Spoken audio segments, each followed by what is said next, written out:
नमस्कार मंडळी, आज आपण बघणार आहोत डोंबिवलीमधील काही प्रसिद्ध आणि जुनी अशी 4 मंदिरे। आम्ही मंदिर दर्शनाची सुरुवात करतोय डोंबिवलीच्या गावदेवी मंदिरापासून। डोंबिवलीचा केंद्रबिंदू असलेल्या मानपाडा रोडला गावदेवी मंदिर आहे। या मंदिराजवळ असलेला शिलालेख हा एक ऐतिहासिक पुरावा मानला जातो। डोंबिवली पांडुरंगवाडीमधील गावदेवी मंदिरातील ही शिळा सांगेल डोंबिवलीचा इतिहास किती जुना आहे। काळाच्या ओघाने ती लिपी धूसर झाली आहे। डोंबिवली मानपाडा रोड गावदेवी मंदिराच्या इथे असलेला गदेगड याची वर्षानुवर्षे शनिदेव म्हणून पूजा केली जात होती। तेलाचा अभिषेक केला जात असल्याने शिलालेख आपण आता वाचू शकत नाही। या शिलालेखातील मजकुरावरून डोंबिवलीचा इतिहास जवळपास 600 ते 650 वर्षे जुना असावा असा अंदाज आहे। हा शिलालेख पूर्वी शांताबाई काळू दागुजी यांच्या वाडीत रस्त्यालगत होता। रस्ता रुंदीकरणादरम्यान तो प्रिन्स ऑफ वेल्स म्युझियम मध्ये हलवण्यात आला। स्थानिकांनी विरोध केल्यानंतर हा शिलालेख पुन्हा 6 मार्च 1994 रोजी कल्याण महानगरपालिकेचे तत्कालीन आयुक्त यांच्या हस्ते गावदेवी मंदिराजवळ ठेवण्यात आला। त्यानंतर आम्ही आलो डोंबिवलीमधील कुंभारकनपाडा येथील स्वयंभू शिवशंकर मंदिर येथे। हे स्थानिक परिसरातील एक महत्त्वाचे धार्मिक ठिकाण आहे।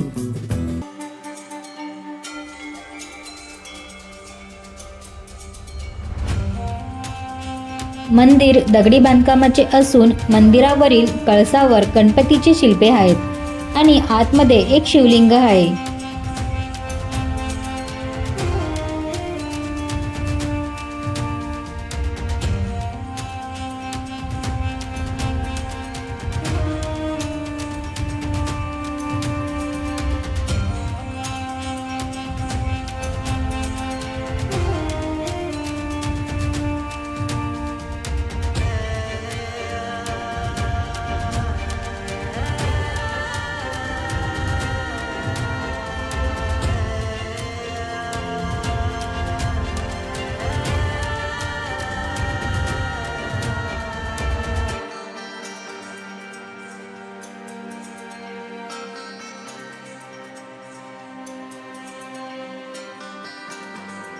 त्यानंतर आम्ही सागाव जवळील पिंपळेश्वर मंदिरात आलो।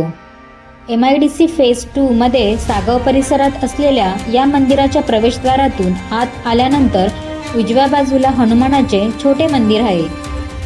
मंदिराच्या प्रांगणात भाविकांना बसण्यासाठी अनेक बाके ठेवण्यात आलेली आहेत। मंदिरात प्रवेश करताच शांतता जाणवते आणि गर्भगृहात शिवलिंग स्थापन केलेले आहे। मंदिर परिसरात शिव पार्वती कुटी, 2 यज्ञशाळा तसेच गोशाळा आहेत। येथील यज्ञशाळांमध्ये पूजाविधी तसेच अन्य धार्मिक कार्यक्रम होतात। स्वामी शिवानंद नावाच्या महापुरुषाने सुमारे 125 वर्षापूर्वी येथे शिवलिंगाची स्थापना केली होती।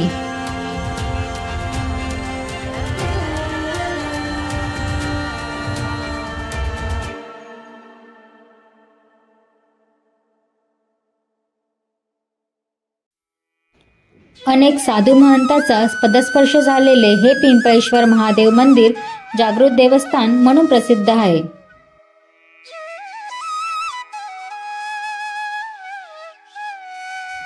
त्यानंतर आम्ही खिडकाळेश्वर मंदिर येथे आलो।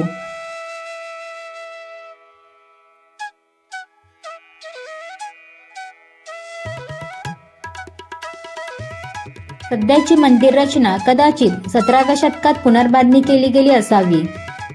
मुख्य मंदिराच्या आत भगवान गणेश आणि भगवान हनुमानाच्या इतर प्राचीन मूर्ती आहेत। या मंदिराचे महत्त्व असे आहे की पांडवांनी हे मंदिर स्वतःच्या हाताने बांधले होते असे म्हटले जाते। मंदिराची वास्तुकला अतिशय साधी आहे।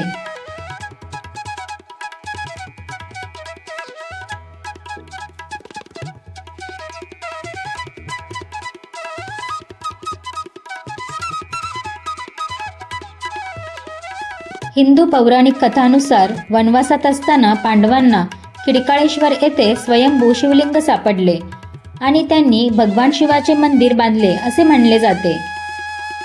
त्यांच्या भक्तीची परीक्षा घेण्यासाठी भगवान शिव वृद्ध ब्राह्मणाच्या वेशात प्रकट झाले आणि 5 फुलांची मागणी केली. अनेक अडचणींवर मात करत पांडवांनी श्रद्धेने ती फुले मिळवली, ज्यामुळे भगवान शिव प्रसन्न झाले. त्यांच्या भक्ती निस्वार्थीपणामुळे शिवांनी पांडवांना कुरुक्षेत्र युद्धात विजयाचा आशीर्वाद दिला. आजही हे मंदिर श्रद्धा व भक्तीचे प्रतीक म्हणून दृढपणे उभे असून सणांच्या वेळी भाविकांची मोठी गर्दी होते.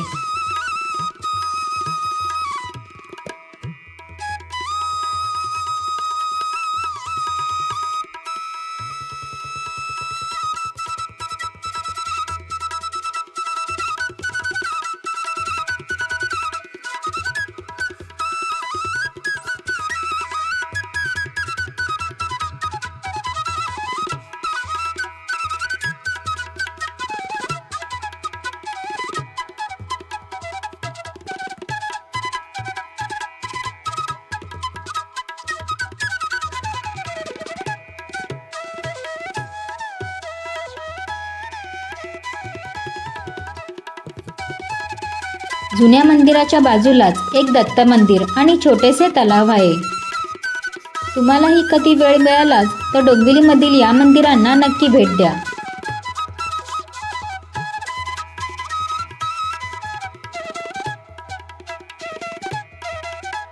व्हिडिओ आवडला असेल तर लाईक करा आणि चॅनल सबस्क्राईब करायला विसरू नका.